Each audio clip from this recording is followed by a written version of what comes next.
सूरज महाजन के गांव छोड़ देने के बाद रवि की जिंदगी में सुकून का पल आया, लेकिन उसने सोचा कि उसका संघर्ष केवल उसकी व्यक्तिगत जीत नहीं थी, बल्कि यह उसके गांव की उन्नति और सभी लोगों के लिए प्रेरणा का एक रास्ता था। रवि ने इस अनुभव से जो सीखा था उसे अब गांव के विकास में लगाना चाहता था।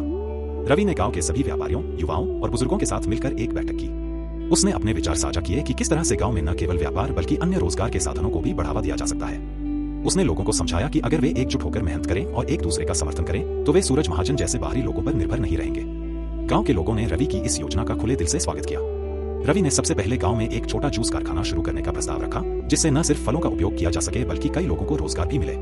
इसके अलावा उसने गांव के बच्चों के लिए एक छोटी लाइब्रेरी और शिक्षण केंद्र खोलने का सपना देखा, जहां गांव के बच्चों को पढ़ने लिखने और जीवन के अन्य महत्वपूर्ण कौशल सिखाए जा सके।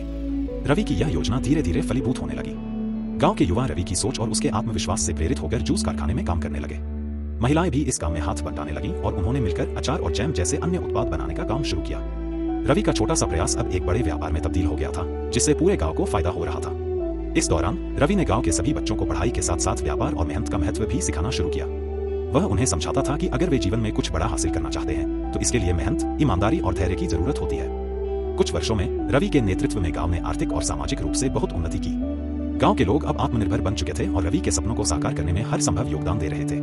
अंतिम संदेश, रवि ने अपने संघर्ष और मेहनत से यह साबित कर दिया कि चाहे कितनी भी मुश्किलें आए, अगर व्यक्ति के पास संकल्प और मेहनत करने का जज्बा हो तो वह किसी भी कठिनाई को पार कर सकता है।